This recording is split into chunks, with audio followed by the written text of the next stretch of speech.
आज ये गठबंधन है, वही बात कह रहा हूँ मैं। सारे पल्ले किसी के है नहीं, सारे चोर हैं, लुटेरे हैं। और कहते हैं ईडी नहीं छापे मारे, ईडी गलत काम करोगे लगेंगे तो कुछ कांग्रेसी साथी आने का कल आगे कि बट आपका तो कैंडिडेट आ गया, मैं हमारा तो आ गया, आप क्यों नहीं ला रहे? बोले हम तो ढूंढते फिर रहे हैं, कोई ऐसा कैंडिडेट मिल जाए मुकाबला कर ले मोहन लाल जी का। कि देश के अंदर कितने काम गिनाऊँ मैं। आज देश जिस प्रगति के रास्ते पर पहुँच रहा है, तो आने वाले 5 साल में, अगले 5 साल में हमारा भारत देश इस दुनिया की तीसरी शक्ति होगा।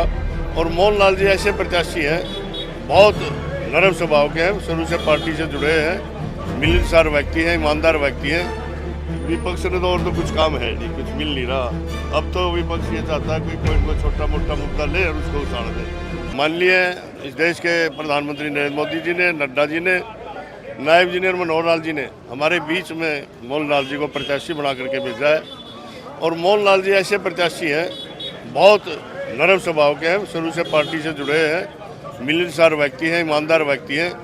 इनकी बहुत अच्छी छवि है और हमें तो उम्मीद है कि हम अब की बार जो हमारे पिछले जो जितने भी रिकॉर्ड हैं सोनीपत लोकसभा से और हमारे स्पिद्दों से भी, वो रिकॉर्ड सारे रिकॉर्ड तोड़ करके और इनको लोकसभा में भिजवाने का काम करेंगे। हम ये टारगेट लेकर के चल रहे हैं।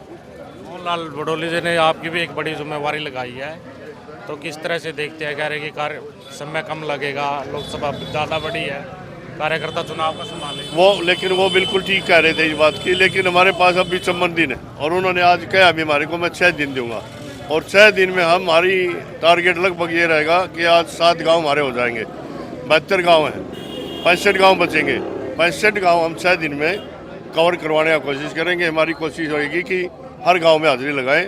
और उसके बाद हमारे जितने पार्टी के सीनियर साथी हैं, उनकी भी सबकी ड्यूटियां लगी हुई हैं। वो अपने लेवल पर सारे हर वार्ड में, हर गांव में, हर मोहल्ले में जा कर के काम करने का काम करेंगे।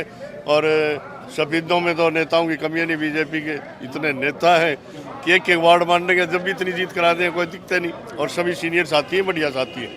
हम सारे किन मुद्दों पर ये चुनाव लड़ा जा रहा है? क्या मोदी जी के नाम पर है? हम मुद्दे हमारा यही की मुद्दा है कि आज इस देश के अंदर जो इस देश का नेतृत्व मिल रहा है नरेंद्र मोदी जी का, उनके नेतृत्व में हम इलेक्शन लड़ रहे हैं। तीसरी बार वो देश के प्रधानमंत्री बन रहे हैं। और आज उनके तो कहने की बात नहीं कि देश के अंदर कितने काम गिनाऊं मैं।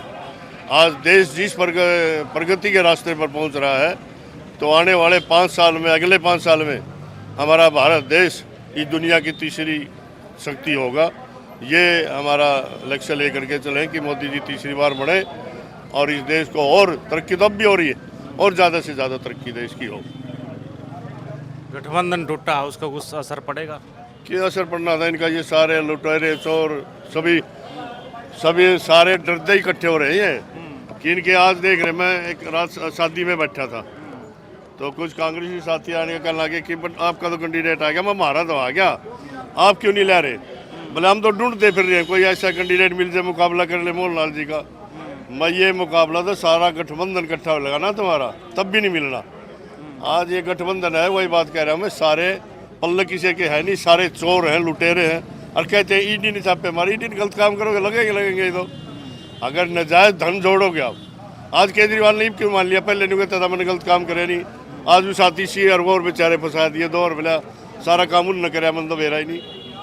तो ये सारा भ्रष्टाचार इन्होंने किया है, उसकी सजा भुगत रहे हैं। और आने वाले इलेक्शन में ये इस देश की, प्रदेश की जनता और इनको सबक सिखाने का काम करेगी। विपक्ष तो ये भी कह रहे हैं भाई नारा 400 पार का, कैंडिडेट उधार का। कौन सा उधार का है? तो बताओ कौन सा उधार का है? इनके मारे कम से कम आगे इनके पास तो है ही नहीं है। उधार का भी कल आगे नहीं उतार सकते। और उधार का क्या हुआ? उन्होंने पार्टी ज्वाइन की है। रणजीत सिंह बताओ कैसे उधार के हो गए? रणजीत सिंह जी पीछे 5 साल मंत्री रहे, चलो निर्दलीय जरूर बने थे लेकिन पार्टी का समर्थन कर रहे थे, पार्टी ज्वाइन करी। नवीन जिंदल जी ने पार्टी ज्वाइन की है। तो बताओ इनमें नया कौन सा रहेगा? 35 मिनट पहले पार्टी में आपसे टिकट दे दी। फिर क्या दिक्कत है? अच्छा कैंडिडेट लगे, अच्छी छवि लगी, दे दी। उसमें उनको क्या दिक्कत है? वो ले आओ ना। अच्छा वो क्यों नहीं लाते? उनको कौन रोक रहा है? वो ले आओ। रणजीत चौटाला हिसार से चुनाव लड़ रहे हैं। हाँ जी। उनका एक बयान सामने आया जिस पर ब्राह्मण ऐतराज जता रहे हैं। वैसे मुझे इस बात का भी नहीं मेरा अब तक वो क्या तो उन्होंने कहा है, क्या ना कहा, क्योंकि मैंने सुना नहीं। लेकिन एक बात जरूर, अगर कह भी दिया ना उन्होंने, मान लो वो माफ़ी मांगने लग रहे हैं, इस बात की बार बार ये कह रहे हैं कि मेरे मुंह से अगर फिसल की जुबान फिसल गया, कोई निकल भी गया शब्द, मैं उसकी बार बार माफ़ी मांगता हूँ समाज से। वो माफ़ी मांगने के लिए तैयार है। विपक्ष के द्वारा बार बार उसको वायरल है। विपक्ष ने तो और तो कुछ काम है नहीं, कुछ मिल नहीं रहा। अब तो विपक्ष ये चाहता है कोई कोई छोटा मोटा मुद्दा ले और उसको उछाल दे, और उनके पास कोई नीति नहीं है, कोई और नहीं है, ना उनके पास कैंडिडेट है। तो विपक्ष का तो काम है ये करने का।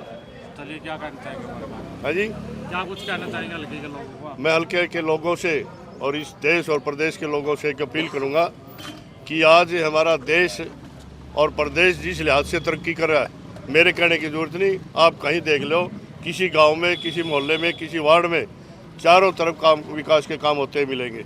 आज चाहे हाईवे की बात है, चाहे तालाबों की सफाई की बात है, चाहे गलियों की है, चाहे नई सड़कें बनाने की है, चाहे पुरानी सड़कों की रिपेयर करने की बात है, चाहे आज नौकरी की बात है। आज बगैर खर्चे और पर्ची की नौकरी मिली। आज जिन बच्चों को कभी भी सपने में भी नौकरी नहीं मिलती थी, आज बच्चे वो पढ़ करके, और किसी से भेदभाव नहीं है कि गरीब का लगेगा अमीर का लगेगा, किसी का भी बच्चा है, चाहे गरीब का अमीर का किसी का भी है, जो बच्चा पढ़ेगा उसको 100% नौकरी मिलेगी।